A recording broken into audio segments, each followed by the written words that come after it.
Olá, ouvintes da Swincast. Esse é mais um episódio, uma edição especial. Estamos gravando hoje eu, Danilo, e a Carla Di Pierro, que é a nossa convidada do dia, por Skype, confinados em casa, no contexto do coronavírus. E aí tivemos essa ideia de trazer a Carla para conversar um pouco de parte mental, como lidar com esse momento, né? Então vou apresentar aqui a Carla e a gente começa. A Carla Di Pierro, ela é psicóloga formada pela PUC São Paulo, com especialização em psicologia do esporte.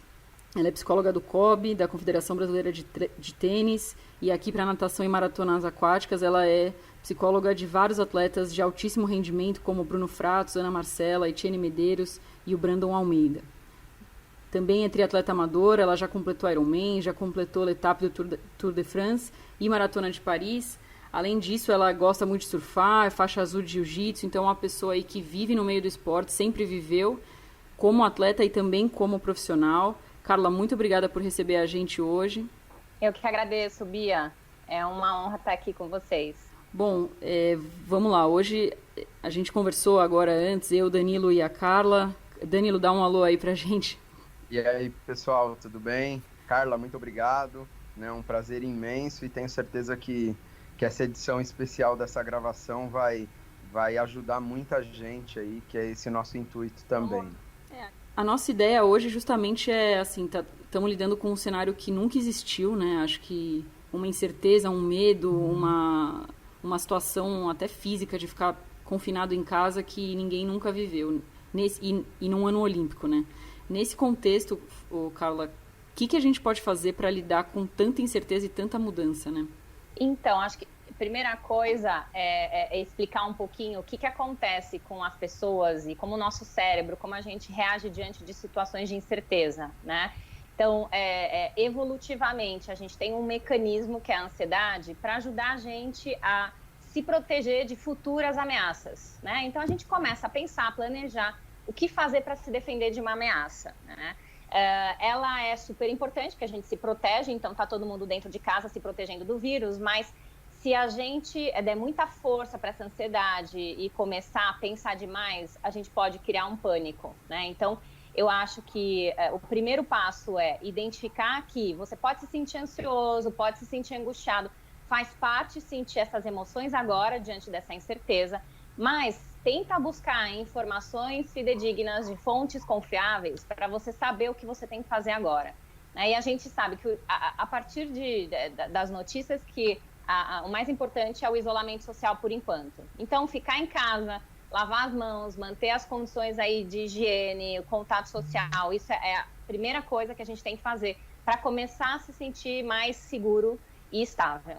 Legal, Carla. E assim, o Danilo, né, ele é técnico, acho que ele pode até dar o relato dele, ele é técnico da equipe Petis ali do SESI. No caso do técnico, não tem como fazer home office, né? Então, assim, eu até estou trabalhando, ele não está conseguindo dar o treino e fica esse medo, né, de toda a preparação que foi feita, o quanto vai perder, vai ter competição ou não vai. Danilo, você pode falar um pouquinho sobre isso? E aí a Carla pode ajudar um pouco quem está nessa situação, né? Não, com certeza. Hoje, o que está ao nosso alcance na mão dos treinadores, né? Nós estamos tentando criar estratégias, montando tipos de preparação física adaptado para serem feitos em locais pequenos, com o uso praticamente só do corpo, porque a gente sabe que as pessoas não têm equipamentos e materiais para fazer nada muito complexo, né? Aqueles que ainda têm uma piscina em casa, ou no condomínio, ou em algum lugar que conseguem manter algum contato com a água, aí a gente pede para que faça e orienta algumas coisas, mas a gente sabe que se for considerar o público é muito menor, né? Então rola uma ansiedade bem grande da parte de todo mundo, de como minimizar isso fisicamente, né? E também a parte emocional, né? É aí que a gente está buscando como auxiliar aí os atletas, né? Os familiares, dirigentes e tudo mais. Eu tenho alguns atletas nessa faixa etária, um pouco mais velhos que os seus atletas, Danilo, e também estão sem clube, estão em casa, estão confinados. E o que a gente tem sugerido para eles, né, óbvio, é manter algum tipo de atividade física, porque a gente sabe que também é importante, né, do ponto de vista de saúde, e considerar que está todo mundo na mesma situação. Por mais que tenha esse medo de perder performance, medo de perder o planejamento, a gente tem que considerar que essa é uma realidade de todos. Todas as competições foram desmarcadas e canceladas, pelo menos até junho, né? Então, e mesmo os atletas olímpicos, né, que tem aí uma Olimpíada supostamente ainda agendada para julho, estão sendo impactados. Então, acho que é difícil, né, lidar com essa aceitação e tem muita frustração envolvida, mas a questão é essa, a gente vai ter que aceitar essa situação, né? Vai ter perdas, e a gente não está falando só de perdas de rendimento esportivo, vai ter perda econômica, a gente tem um monte de coisas podendo acontecer em relação à saúde da população em geral, e a gente vai precisar considerar esse momento e lembrar do aspecto de cidadania, responsabilidade social. Então, assim, por mais que a gente pense no nosso, né, nos nossos atletas, no nosso rendimento, vale a pena a gente olhar que é um evento mundial, é uma situação de pandemia, então vai ser importante colocar a nossa saúde, a saúde da população em primeiro lugar, por mais que a gente tenha as nossas necessidades pessoais. Eu acho que é importante lembrar disso, e eu tenho conscientizado todos os atletas para isso, né? Eles também têm uma responsabilidade social quando eles ficam em casa, né? Mas, Carla, eu tô ansioso, né? Eu tô perdendo performance. Tudo bem, então o que você pode conversar com o seu treinador, como o Danilo acabou de falar, que tipo de atividade você consegue fazer dentro da sua casa, né? Uma atividade que possa te ajudar a prevenir lesão, que possa te ajudar a fazer um fortalecimento específico, até porque a gente sabe que os atletas e as pessoas em geral precisam manter algum tipo de rotina para se sentirem menos ansiosos dentro de casa. Então, a gente tem sugerido isso também para ajudar nesse equilíbrio, nessa sensação de previsão e controle, que é importante quando a gente está numa situação de ansiedade. Estabelecer uma rotina com horas de alimentação, com um mínimo de tempo para você conseguir realizar algum tipo de treinamento e com outras atividades que você vai fazer, se você vai assistir filmes, se você vai fazer uma comida. Então, a gente tem orientado os atletas para manter uma rotina que inclua também, a gente vai chegar lá, né? A Bia já me falou sobre isso, mas que inclua algumas atividades de equilíbrio emocional, como as estratégias de mindfulness. Então, é esse tipo de indicação que a gente está dando para os atletas, além do treinamento e da visualização. Então, isso é algo que eu tenho feito com todos os atletas, tanto amadores, profissionais, olímpicos. A gente tem iniciado os treinamentos mentais em casa, e eu tenho estabelecido com os treinadores, puxa, o que você gostaria que o seu atleta melhorasse? Puxa, Carla, eu quero que ele melhore a saída do bloco. Né? Então, a gente tem estabelecido um protocolo de treinamento mental para esses atletas fazerem em casa e treinarem mentalmente em casa também. Carla, como que entra a questão das notícias agora, né? Eu tenho lido algumas pessoas falando, se informe, leia, mas também não fique o dia inteiro vendo TV, vendo essas coisas, isso pode aumentar a sensação de pânico. Como que você vê isso? Pode, né? O ideal é a pessoa escolher um momento específico do dia para olhar para as notícias, escolher o seu canal, a sua fonte, para receber uma notícia fidedigna dali. O que acontece? O nosso cérebro, ele está recebendo um monte de estimulação sensorial. E se ele recebe várias estimulações, ele vai ficar em alerta, né? E ele vai ficando cada vez mais sensível né, às notícias. Então, assim, o ideal é procurar informações pontuais, né? E escolher um momento que você vai ler as informações e vai pegar e vai utilizar elas para você, mas diminuir a quantidade, né, de ficar menos vulnerável a muita notícia. Principalmente a ficar ouvindo tudo de todo mundo, porque senão a gente ouve qualquer coisa, a gente ouve fake news e vai ficando preocupado com algumas notícias que não são nem verdadeiras. Perfeito. E você mencionou a Olimpíada, né? Acho que é um tema que a gente estava conversando aqui, tá todo mundo em dúvida. Inicialmente, quando começou o surto, acho que algumas pessoas não tinham noção da gravidade, né? Então eu mesma pensando, não vai ser cancelado, não existe, não ter Olimpíada. A Olimpíada só não existiu na guerra, né? Na Primeira e na Segunda Guerra Mundial foram as únicas Olimpíadas canceladas até hoje. Mas, de fato, a gente está chegando num cenário parecido com esse mesmo, e a gente tem visto que é praticamente inviável uma Olimpíada. Então, como ela ainda não foi cancelada, a gente tem os atletas de altíssimo rendimento, né, os profissionais que estão em dúvida, e aí eu acho que a ansiedade deve ser até maior, que é, será que daqui a 2, 3 meses eu vou ter que estar no meu pico de performance? Como que isso afeta esse tipo de atleta? Então, está afetando todos os atletas, porque todos estão sem ter onde treinar. Então, imagina, a maioria dos nadadores no mundo não tem piscina para treinar, porque estão todas fechadas, né? Então, como que você pode imaginar uma Olimpíada daqui a 3, 4 meses se você não consegue nem treinar e se sua seletiva ainda nem foi, né? Então, o Maria Lenk está fechado, os atletas estão sem treinar, estão sem piscina. E a gente realmente está preocupada com o fato de ainda existir uma Olimpíada em julho. Imaginamos que pode ser postergado, e é o que a gente acha que deveria acontecer. A gente tem a mobilização de alguns atletas sugerindo isso, porque tem atletas se colocando em risco, né? Se expondo a situações e saindo de casa para tentar treinar, porque a Olimpíada é o grande sonho. Você imagina, gente, esse pessoal está treinando há 4 anos por um único objetivo, né? Então, assim, não ter uma Olimpíada é em casos muito graves exatamente como esse, né? A gente está numa guerra um pouco diferente, mas também é uma guerra contra um vírus aí que está afetando toda a população mundial. Então, a gente está aguardando ainda as notícias, né, do COI e esperando profundamente que eles adiem, né, isso, porque eu não acredito que em julho a gente tenha tudo isso tranquilo, né? Acho que a gente vai estar num pico. Aqui no Brasil a gente ainda está sofrendo pouquinho, né, diante de tudo que pode acontecer. Eu não sei se vocês acompanham o Daniel Takata do Esportístico. Ele tem uma previsão aí, né, para início de abril a gente ter mais de 20 mil casos aqui. Só vai piorar, né? Isso não é um dado para pânico, isso é um dado para a gente ficar em casa e se proteger e proteger a nossa população. Mas, de alguma forma, a gente tem que considerar cuidar da estabilidade emocional dos atletas olímpicos, né? E o que a gente tem feito, e o COB tem feito o COB trouxe todos os atletas para casa, estão todos confinados, né? Os que precisam de suporte emocional estão tendo atendimento online, todos os meus atletas estão sendo atendidos e a gente tem uma equipe de psicologia e de medicina de prontidão para cuidar desses atletas. E a ideia é exatamente essa, né? Então, aceitar esse momento, conseguir o que for possível, manter o condicionamento dentro de casa e manter algumas estratégias de equilíbrio, como as estratégias de mindfulness, né? Os treinamentos mentais, como eu já tinha dito.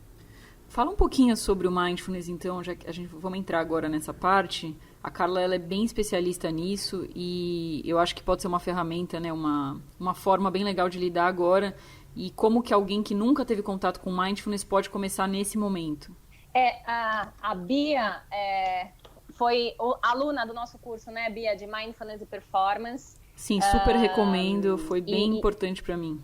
E um pouco do que a gente fala sobre mindfulness, né, as pessoas que ainda não tiveram acesso, o que é mindfulness? Mindfulness é uma prática de meditação cientificamente comprovada, que não está associada a nenhum tipo de religião. Nos últimos anos a gente teve muita pesquisa científica, né, validando mindfulness para várias doenças, principalmente começou sendo pesquisado para as dores crônicas e é muito, muito pesquisado para ansiedade e também para alta performance dos atletas, né? Então, as pessoas que treinam meditação, elas têm efeitos e mudanças cerebrais e a gente tem aí maior equilíbrio emocional, redução de ansiedade, maior foco, maior concentração e também afeta positivamente o nosso sistema imunológico. Então, assim, a gente tem comprovadamente assim, um grande aliado para esse momento atual. Qual que é a questão, né? Então, a gente estava discutindo isso antes. A gente tem uma população multitarefa, a gente faz muitas coisas ao mesmo tempo, a gente tem dificuldade de ficar no ócio, a gente foi ensinado a ser muito produtivo e valorizar isso, né? E o conceito de mindfulness é você estar presente no aqui e agora, é simplesmente um treino de atenção no momento presente, né? Que é muito difícil no momento atual, porque a gente está aqui tentando imaginar como vai ser daqui a 15 dias, a gente ficar dentro de casa, né? A ideia é a gente conseguir treinar um pouquinho e estabilizar as nossas emoções olhando para o aqui e agora e fazendo pequenos treinos de meditação, que significa você escolher 5, 10 minutos do seu dia, escolher uma âncora que pode ser a sua respiração e focar simplesmente nela, né? O efeito disso são todos os benefícios que eu descrevi anteriormente e é algo que é muito mais simples do que as pessoas imaginam, né? A gente pode usar um aplicativo, existem vários aí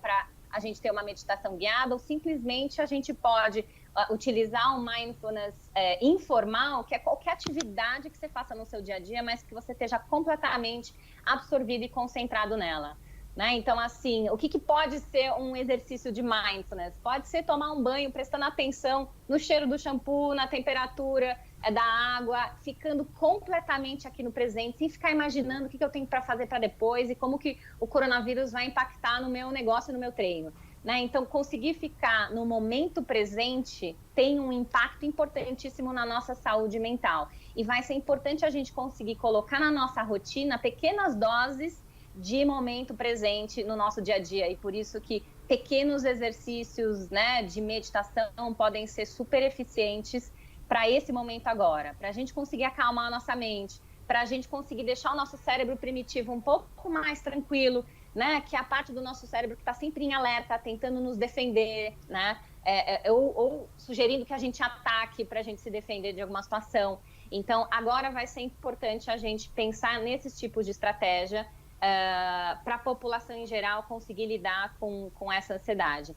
Mas nada mais é do que um treino de ficar no momento presente, é um treino de atenção. Não tem a ver com parada de pensamento, com você ser completamente zen, alcançar necessariamente um estado mental completamente diferente. Não, ele é muito simples, né? É simplesmente você ficar aqui no momento presente, você pode ficar escolhendo sentir as suas sensações físicas, né? São técnicas que a gente usa com a maioria dos atletas e a gente tem instalado aí na rotina deles, principalmente agora, e eu acho que todo mundo tem acesso. Se qualquer um clicar no Google Mindfulness, algum treino de Mindfulness vai aparecer ali no YouTube para você fazer. Então, acho que é uma estratégia bem bacana para as pessoas começarem a utilizar a partir de agora. Carla, você então, recomendaria que todo mundo, de uma forma geral, tirasse lá 5, 10 minutos, como você disse, para se voltar para si próprio, para trazer isso a partir de hoje, por exemplo, né? Voltasse ali para si, tira um tempinho por dia só para você, para prestar atenção nesses exemplos que você deu aí, e isso diariamente.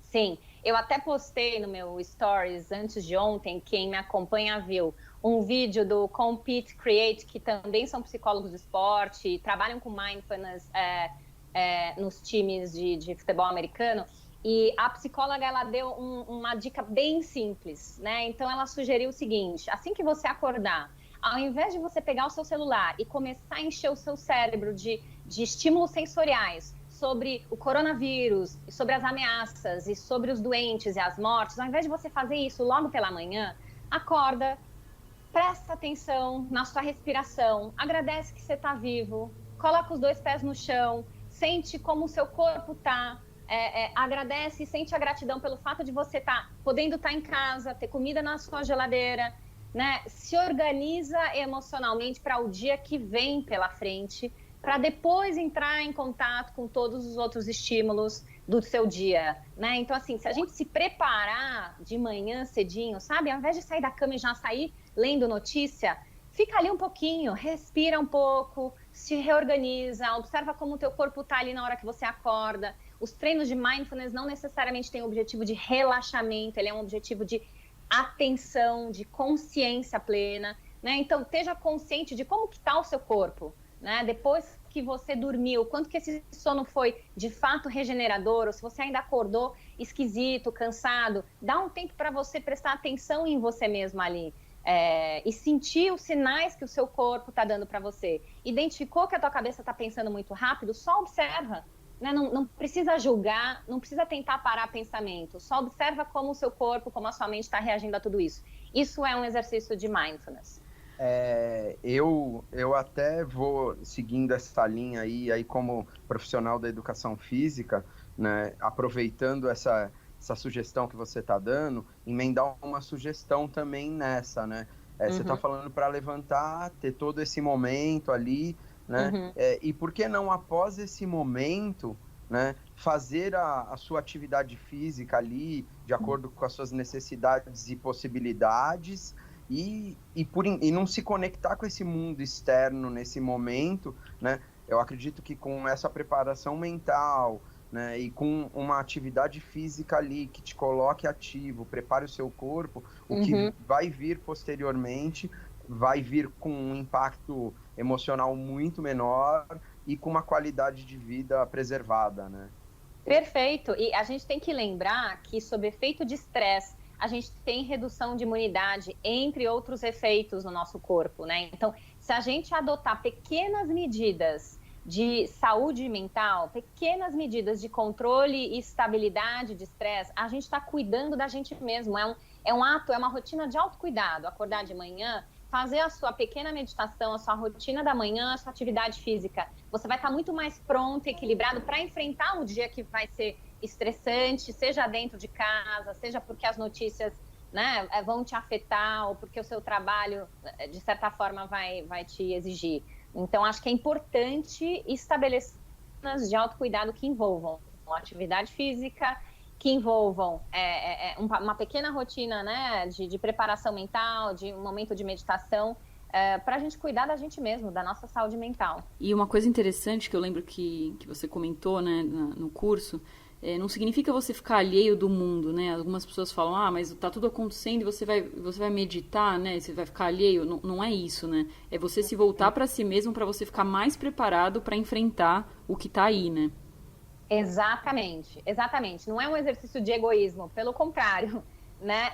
É um exercício de você estar se cuidando e cuidando da sua responsabilidade social, de também estar cuidando do outro, de manter o seu equilíbrio para não afetar a outra pessoa. E se você for afetar de maneira positiva, afetar com calma, com ajuda, né? Com compaixão. Então, acho que isso é importante. Lembrando que a meditação não precisa ser sozinho, né? Então, tem aí a meditação funcional, que é você poder estar com uma outra pessoa no momento presente. Então, você está em casa confinado com seus familiares, poder meditar junto ou fazer alguma atividade junto onde está todo mundo envolvido e concentrado naquilo, também a gente pode considerar, né, uma atividade contemplativa de meditação, né? Se estiver brincando com seu filho e só brincando com ele, sem ficar pensando em nenhum problema do seu dia, isso é uma atividade de mindfulness, é você estar ali completamente envolvido com aquilo, vivendo aquela situação no momento presente. Então, a gente consegue, né, ao longo do dia, fazer um pouco disso e isso gerar o equilíbrio né, mental e ajudar a saúde das pessoas. Carla, pensando que a gente tem bastante gente ouvindo que nunca tentou meditar, que nunca tentou fazer esse exercício de ficar focado no momento presente, muitas vezes acontece de tentar pela primeira vez e aí dá 1 minuto, você já está pensando em outras coisas e aí a pessoa fala, isso aqui não é pra mim, não consigo, tá vindo vários pensamentos na minha cabeça, tô fora. E uma das coisas que você ensinou no curso é que tudo bem, né? Não é zerar a mente e não pensar em nada. Os pensamentos vão vir e aí o difícil, né? O exercício é justamente você voltar para sua âncora, voltar para o momento presente. Você pode falar um pouquinho mais sobre isso? Isso, exatamente. Bia, você foi uma ótima aluna, você tá conseguindo multiplicar, né, o conhecimento, acho que isso é o mais legal. É exatamente isso, né, meditar não é parar pensamento, o nosso cérebro, a gente chama ele de monkey mind, né, ele pula, a gente produz pensamentos sem a gente nem querer. Existem alguns teóricos que falam o seguinte de mindfulness, né, o nosso cérebro é como se fosse a nossa língua produzindo saliva na frente de uma comida gostosa, a gente não tem controle sobre isso. Ele vai produzir pensamentos, ainda mais num contexto como a gente está aqui agora, né? De ansiedade, de incerteza, imprevisibilidade. Então, esperar que o seu cérebro pare de produzir pensamento é uma bobagem, ele vai produzir. A meditação é simplesmente você conseguir escolher algo que você vai focar a sua atenção, pode ser a sua respiração, um exemplo de âncora muito utilizado, e toda vez que aparecer um pensamento, o exercício da meditação vai ser voltar para a respiração. Mas, Carla, apareceram 10 pensamentos em 10 segundos, tudo bem. Se você conseguiu voltar dentro desses 10 segundos, alguns, né, todas as vezes para a respiração, voltou, você meditou. Porque o exercício da meditação é a consciência de que você saiu do momento presente e depois voltou para ele novamente. Então, quantas vezes for necessário você voltar, né, é o que a gente chama de meditação também. E não tem problema, né? Não quer dizer que foi pior ou melhor se você teve mais ou menos pensamentos. Claro que uma pessoa que é mais treinada e medita mais vezes, ela vai produzindo cada vez menos pensamentos. Também depende de como que está o seu dia, como foi, o que você viveu, os momentos anteriores ao momento que você está meditando. Então, pode ser que fique mais difícil meditar uns dias, seja mais fácil outros. A questão é que não é um problema, não é errado aparecer pensamento, né? A gente tem que conseguir olhar para isso sem julgamento, com compaixão, ter uma certa gentileza e ter um olhar de curiosidade para como funciona o nosso padrão mental. Né? Então, sem achar que está certo ou errado, deixa eu conhecer um pouquinho como que a minha mente funciona. Será que ela é acelerada? Que tipo de pensamento geralmente aparece na minha cabeça? É um pensamento que me gera medo? É um pensamento que fala mais sobre o passado ou sobre o futuro? Então, quando a gente observa, né, o nosso fluxo de pensamento, a gente está meditando e a gente está se conhecendo e a gente está entendendo como a gente funciona e a partir daí a gente pode tomar boas decisões a respeito do nosso padrão mental e o nosso padrão comportamental. Eu vejo essa colocação sua de quando você inicia um processo de meditação, de mindfulness, é igual ao treinamento. Você começa num determinado nível e conforme você pratica, você vai evoluindo, aprimorando as suas técnicas. Exato. E sua concentração, né? Totalmente, Danilo. É treino, é exatamente, é ótimo exemplo que você trouxe, né? E como tudo na vida é treino, mindfulness é a mesma coisa. Então, se você conseguir praticar 5 minutinhos todo dia, ao final de uma semana, você vai estar muito mais hábil, vai ser mais fácil de entrar, né?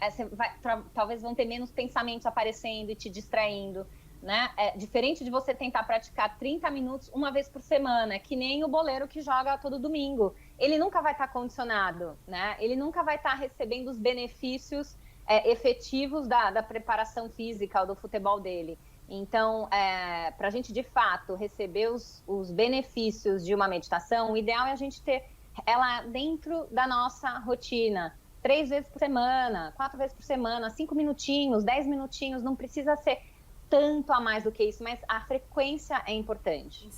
Será que de alguma forma esse momento ele não pode ser importante para as pessoas saírem mais fortes mentalmente, né? Como usar esse confinamento forçado para sair melhor disso, mais preparado para os atletas, enfim?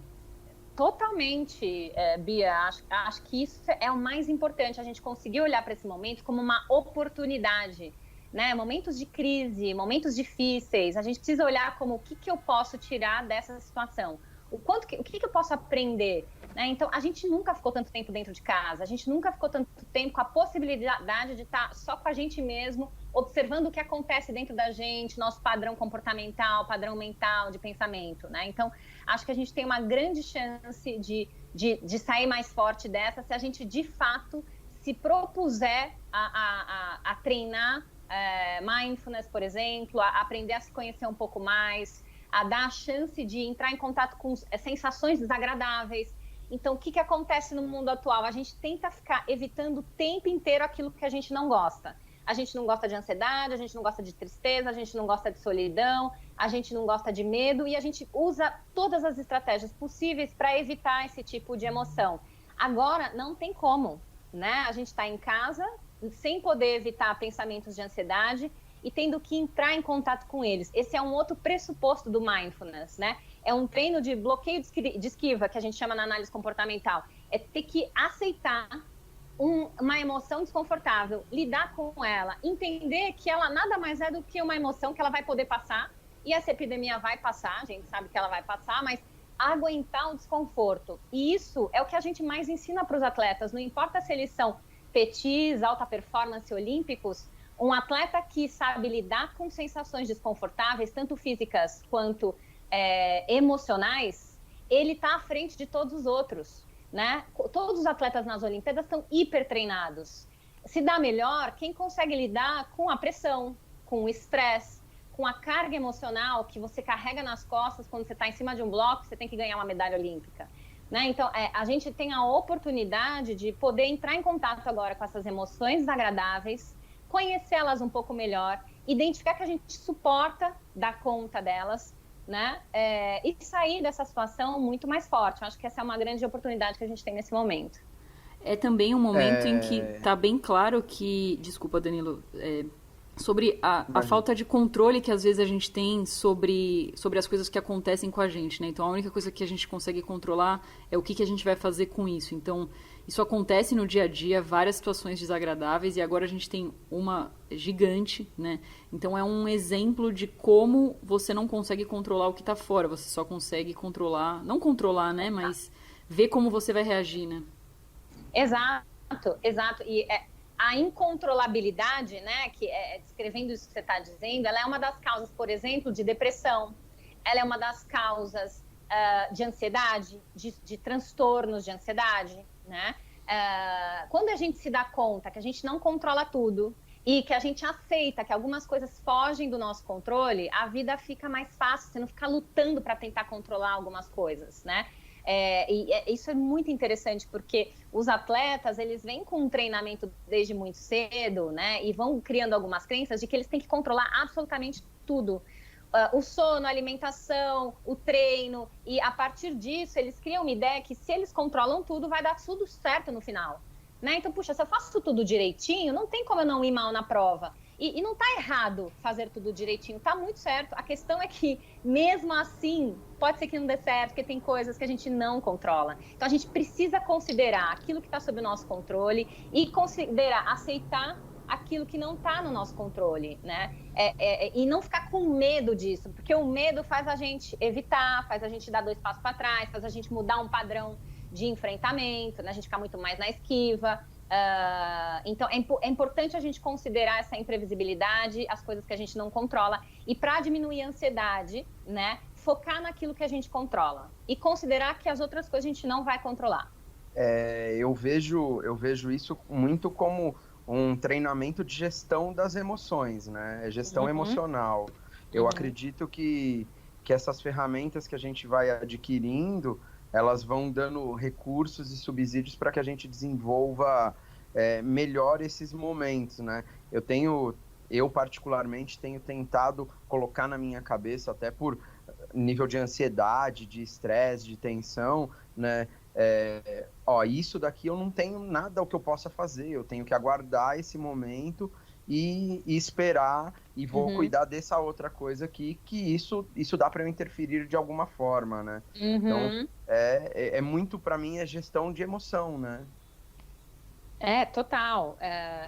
E assim, poder identificar, né, aquilo que me deixa ansioso, o que é? Identificar o que te deixa ansioso, poder, como que eu posso dizer, organizar o ambiente a seu favor para você se sentir com alguma noção de previsibilidade, controle, né? Então, não consigo controlar quando eu vou voltar a treinar, mas eu consigo controlar a minha dieta em casa. Então, eu posso não ganhar tanto peso. Eu consigo controlar a minha emoção e fazer um treino de mindfulness. Eu consigo controlar, né, que eu estou lavando a mão e não estou passando, nem me contaminando com o vírus, né? Então, acho que poder ajudar os atletas agora a se sentirem no controle daquilo que é possível é ótimo, mas também aceitar que tem algumas coisas que a gente não vai controlar. Então, as provas vão ser desmarcadas mesmo.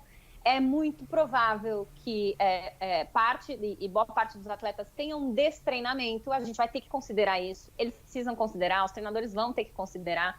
Eu tenho sugerido muito os atletas entenderem, né, a respeito do treinamento e o quanto que a recuperação e o descanso também faz parte. Então, não olhar para essa parada só como um lado negativo, mas, puxa, o que eu posso recuperar e o que eu posso aproveitar nesse momento? Né? Eu posso usar como um momento de recuperação ativo, eu posso trabalhar e melhorar aquela minha lesão que eu tinha, fazer um fortalecimento especial para aquela região que eu sinto um pouco mais de dor e desconforto. Então, a gente poder olhar para esse momento como, puxa, que vantagens que eu vou tirar desse momento, ao invés de ficar olhando também só para as perdas. Carla, uma coisa que acontece muito com o atleta amador, né, que acaba usando o esporte, a natação, o triatlon ali como uma parte bem relevante da vida, até para desestressar do trabalho, ter uma outra atividade. Mas às vezes isso acaba ganhando contornos até meio obsessivos demais, em que a pessoa não consegue se ver sem aquilo, né? Então você já falou isso em outros podcasts do amador, que ele, se pudesse, tatuaria na testa o tempo dele no Ironman, enfim, uma situação muito extrema, né? Num momento como esse, eu até estou em alguns grupos e vejo pessoas que estão indo treinar e desesperadas se não puderem treinar, porque talvez o esporte seja até uma distração de outras coisas ruins, né? Como que fica o amador, e como esse pode ser um momento também de descobrir outras coisas, aí não só para o amador, mas também para o profissional, mas outras fontes de alegria, né, além do esporte? Exato. Eu acho que você falou bem, Bia. Assim, para alguns amadores, além de ser fonte de desestresse, fonte de alegria, é a fonte de valorização, é o lugar onde a pessoa se sente bem, se sente reconhecida, ela tem um papel social muito importante. Além dessa valorização, a gente tem que lembrar que a gente tem uma dependênciazinha. Os atletas amadores competitivos que não conseguem ficar um dia sem treinar, e eu diria que eu me incluo um pouco nessa, a gente tem uma dependênciazinha, sim, a endorfinas, as dopaminas, a rotina do treino, né? E é uma dependência emocional, né? Então, assim, tem gente que realmente surta se não treinar. E nesses casos, né, acho que agora, de novo, é um momento para lidar com essa dependência, né? Ou sim, não tem escapatória. Vai ter uma hora que provavelmente a gente não vai poder sair de casa, né? Agora a gente ainda sai para dar uma corridinha aqui e ali, mas vai ter uma hora que não vai ser possível e a gente vai ter que lidar com essa síndrome de abstinência, que eu acho que é o que boa parte das pessoas estão sentindo, né? Uma síndrome de abstinência de eu não posso treinar, tá faltando essa endorfina aqui dentro de mim. Acho que é um momento interessante para essas pessoas identificarem o tamanho da dependência do esporte, né? E como isso interfere no estado mental delas. Acho que de cara eu diria que assim, essa conscientização acho importante, porque nesse sentido, né, Bia, fica até perigoso, porque aí o esporte ele não entra só como uma parte de saúde física e mental. Tem gente que exagera mesmo, tem um exagero acerca até de você ficar doente, de você estar sempre lesionado, de você desenvolver uma vigorexia.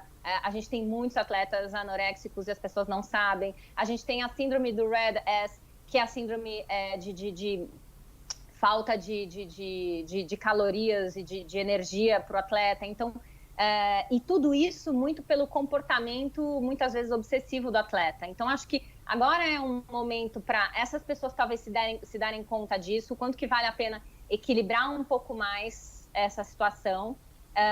E, de novo, voltando para aquilo que a gente falou no começo, agora a gente está numa pandemia mundial e a gente tem que ter um olhar um pouco para o coletivo, né? Então, não é só a sua necessidade que está contando, é a necessidade de uma população.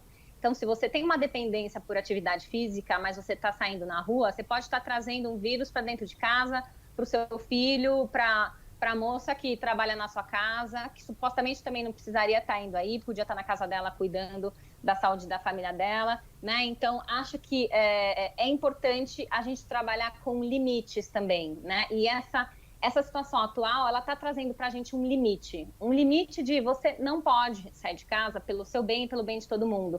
E os atletas amadores, eles têm muita dificuldade de lidar com o limite. Pelo contrário, eles estão sempre tentando superar todos os limites, o que é muito legal no sentido da motivação, mas às vezes eles correm um risco muito alto, físico e emocional, né? De ultrapassar os limites da saúde mental. Então, agora eu acho que é um momento de limite, né? Limite pessoal, e para a gente conseguir ter um efeito positivo para o coletivo.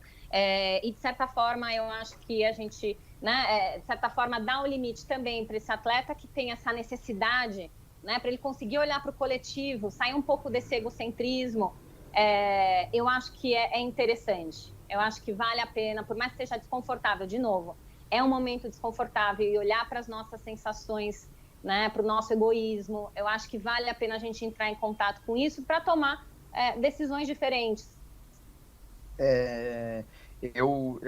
Você pode até me corrigir se eu estiver errado. Eu estou enxergando isso como é um momento de nós, seres humanos, de uma forma geral, aprendermos a ter muito mais empatia e ser altruístas, né? Total, total, assim, é interessante isso, né? Eu tenho visto algumas pessoas falando disso, então o quanto que essa crise mundial que está afetando todos, se você é direita e de esquerda, você está vivendo a mesma coisa. Então, poder ter empatia pela pessoa que está no outro país, a pessoa que está na casa do lado, né?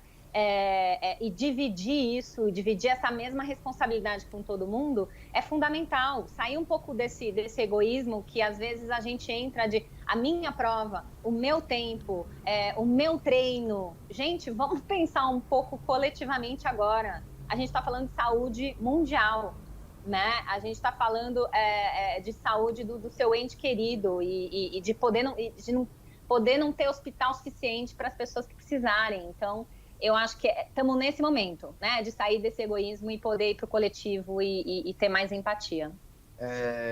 Eu vejo isso também, né, meu olhar, até uma opinião pessoal, como um momento de reforma até moral da humanidade, de caráter mesmo, né? Porque eu vejo situações aí no comércio, as pessoas fazendo estoques e esquecendo que outras pessoas que não fizeram aquele estoque, por ela ter demais, outros não vão ter talvez nada, né? Eu enxergo isso como um envolvimento moral, de caráter da humanidade gigantesco. Isso é a minha opinião pessoal, tá? De novo, olha a oportunidade que a gente tem, Danilo, né? Diante desse momento triste e assustador, da gente olhar para essas outras coisas que a gente estava deixando de olhar, né? Para a necessidade do outro, para o quanto que o coletivo, de fato, que vai fazer a diferença. Se a maioria das pessoas ficarem em casa nas próximas semanas, a gente não vai ter um pico, provavelmente como a Itália teve, e quem sabe os nossos hospitais consigam dar conta, né? Se todo mundo, de fato, se envolver com esse cuidado. Então, olha a importância do coletivo, da gente tomar decisões pelo outro agora, né? Eu realmente acho que pode ter um impacto bem importante na maneira como as pessoas tomam decisões e pensam a respeito da vida. Acho que quem não está pensando nisso deveria começar a pensar a partir de agora. Sim, com certeza. Concordo bastante com tudo que vocês falaram. E me ocorreu uma coisa aqui agora, aí saindo um pouquinho da questão dos atletas, né? Mas a gente tem médicos que estão na linha de frente aí dessa questão.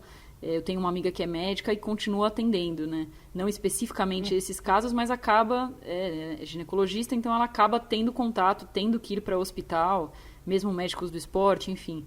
Como que essas pessoas que não conseguem, que não podem ficar em casa, que estão atuando na linha de frente do problema, mentalmente, você consegue passar um pouco para a gente o que significa isso, Carla? E aí não são só os médicos, né? Médicos, enfermeiros. Você sabe que no código de ética, tanto dos médicos, dos psicólogos também, e da maioria dos profissionais de saúde, está escrito lá que em situações de calamidade pública, a gente tem que estar disponível para a comunidade, né? Então, a pessoa que escolhe ser um profissional de saúde, ela tem ali essa obrigação, né? De estar disponível para a comunidade quando alguma situação de calamidade acontecer. Então, eu não acho que é à toa uma pessoa que escolhe ser médico, escolhe ser profissional de saúde, enfermeiro, né, psicólogo, são pessoas que têm perfis de eu quero ajudar o outro, né? Ou pelo menos a gente espera isso, né? Então, eu estou imaginando que a maioria dos médicos, e pelo menos os que eu conheço, eles estão aí se debruçando para ajudar a população, né?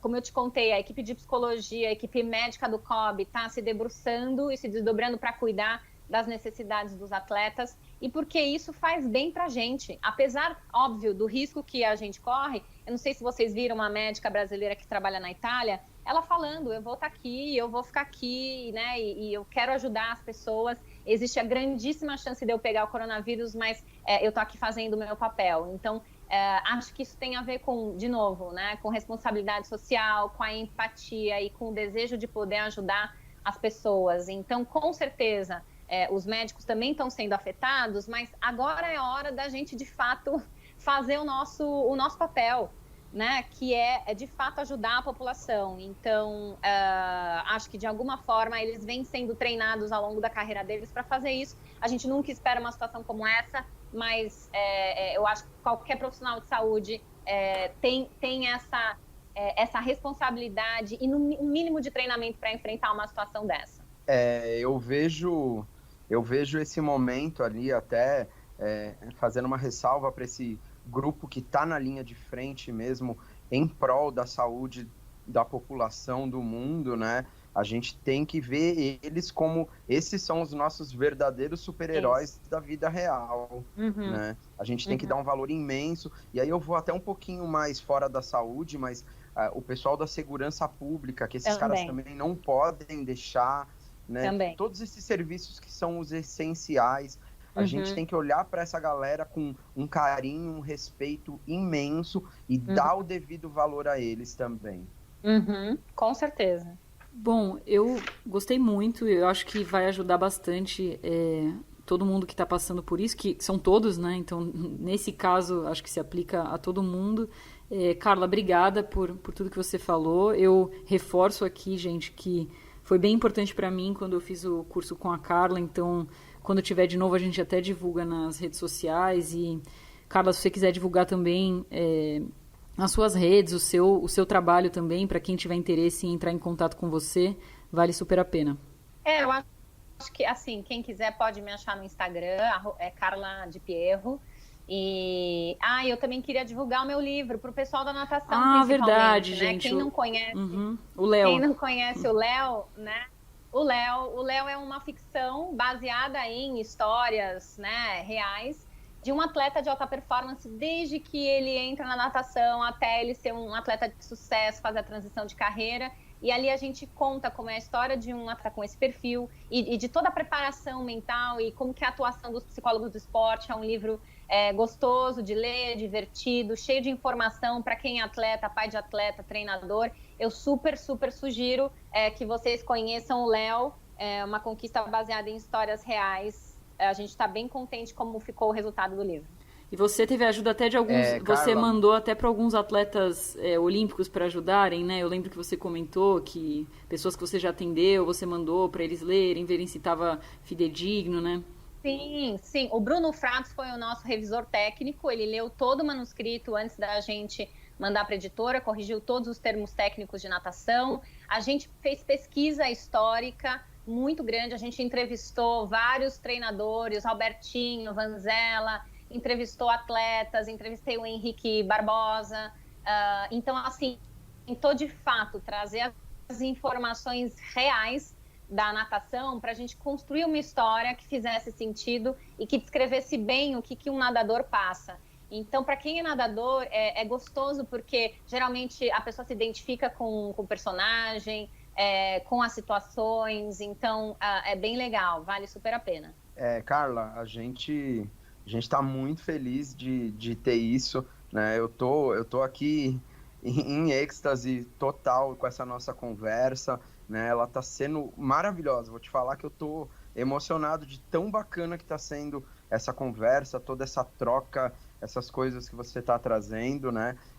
O lance do livro aí a gente vai divulgar aí todos os seus canais, né? Vamos pedir para a galera, para os nossos ouvintes escutarem, comentarem, né? Vamos super indicar esse seu livro. Eu ainda não li, mas vou fazer questão de ler, né? Eu acho que a gente tem que se preencher de coisas positivas, né? Ocupar esse nosso tempo, né? Escutando coisas legais, tipo essa nossa conversa, esse papo que você está trazendo conosco, né? Então, só tenho a agradecer aí essa oportunidade e todo esse aprendizado aí que você está nos trazendo.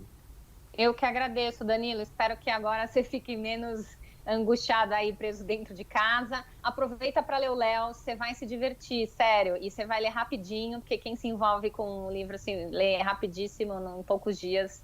E acho que é uma dica aí para esse momento, né, de confinamento, a gente poder se munir de boas informações, de coisas bacanas, né, de aprendizado.